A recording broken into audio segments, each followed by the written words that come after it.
Now let's get into it. Iraq is making significant moves to boost its economy.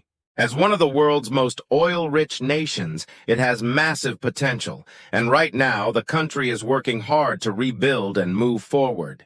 What's catching global attention is that Iraq isn't doing this alone. One of the most powerful banks in the world, J.P. Morgan, is stepping in and getting involved in Iraq's economic efforts. This raises an obvious question. Why would such a financial giant want to invest in a country that's still facing serious currency issues and economic instability? To answer that, we need to look at the bigger picture. Iraq has endured years of conflict, which have left its infrastructure and public services in need of serious upgrades. Now the government is prioritizing key sectors, things like roads, healthcare, education, and clean energy. These aren't just ambitious goals. They're essential steps toward economic recovery. But here's the thing. Iraq can't finance all of this alone. That's where international partners come in, and J.P. Morgan sees an opportunity here, not just to support Iraq's development, but also to earn long-term returns on their investment. Still, the situation isn't as simple as just investing and waiting for returns. One of the biggest concerns is Iraq's currency. The Iraqi Dinar's exchange rate is set by the central bank, but many experts believe that this official rate doesn't match the real market value.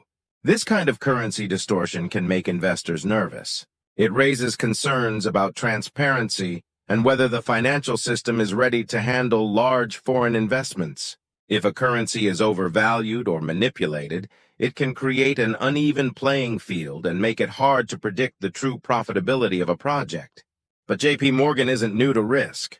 They've operated in volatile markets before. Most likely, they have teams of economists and analysts evaluating every angle, studying the risks, the economic potential, the political climate, and the long-term outlook. From their perspective, Iraq's oil reserves and potential for growth could outweigh the short-term challenges.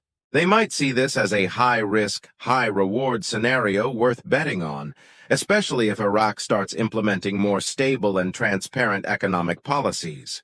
It also depends heavily on what steps the Iraqi government is willing to take. If they want to attract more foreign investment, they need to create a stable environment that makes investors feel secure. That means showing that their currency is reliable, not artificially controlled, and backed by sound economic data. Transparency plays a huge role here. The more openly Iraq communicates about its finances and policies, the more trust it can build with the international financial community. Now, think about the kind of projects J.P. Morgan might fund in Iraq.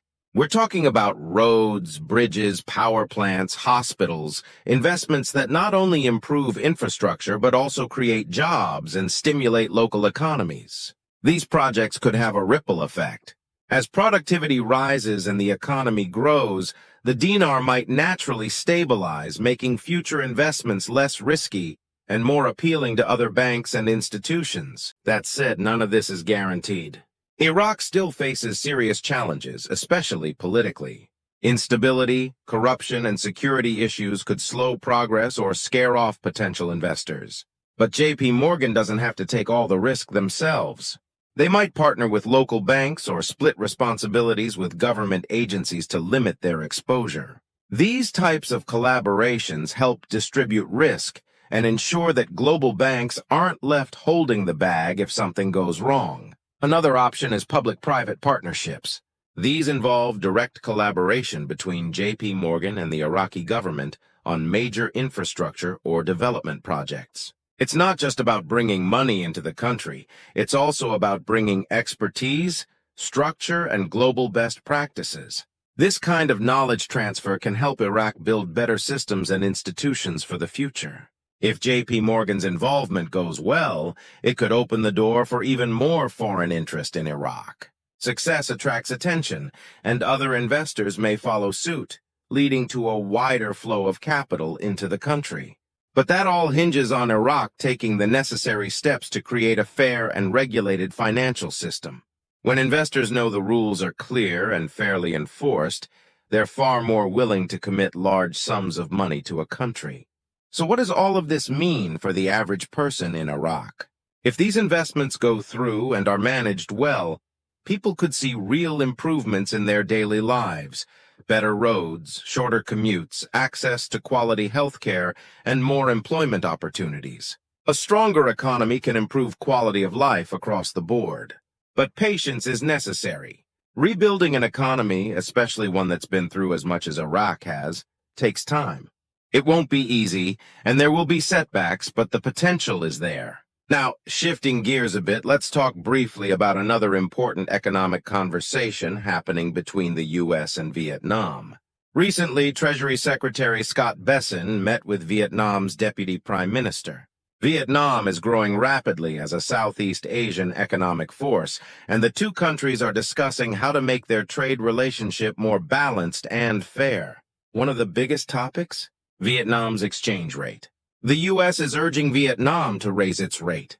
Why? Because when a country keeps its currency low, its products become cheaper in global markets, which can lead to an unfair trade advantage. U.S. products, by comparison, struggle to compete.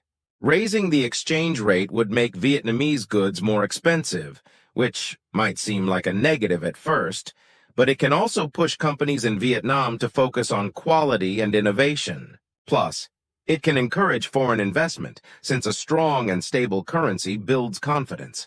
However, there's a risk. If the exchange rate goes up too fast, it could cause inflation, making everyday goods more expensive for Vietnamese consumers. That's a serious issue, especially in a country where many people rely on affordable products. So Vietnam needs to find a balance, adjusting its currency to satisfy trade partners like the U.S., while protecting its local economy from sudden shocks. The U.S. understands this and has emphasized that collaboration and open dialogue are key. These talks aren't just about numbers and policies. They're about building partnerships, respecting each country's unique challenges, and finding paths forward that benefit both sides. So what comes next? More negotiations, more studies on how exchange rate changes would affect both economies, and hopefully, plans for implementation that support sustainable growth in both countries. It's a long process, but it's an important one. Bringing the focus back to Iraq, their road to economic recovery is filled with both challenges and opportunities. The fact that institutions like J.P. Morgan are even considering investments there signals that the world is paying close attention. With the right policies, transparency, and commitment to long-term growth, Iraq could turn a corner and move toward a brighter future. If you found this video insightful, don't forget to give it a thumbs up and subscribe for more content like this. I'd love to hear your thoughts. Do you think J.P. Morgan's involvement in Iraq could make a real difference? And what do you think about the U.S. asking Vietnam to adjust its exchange rate? Let me know in the comments below, and let's keep the conversation going.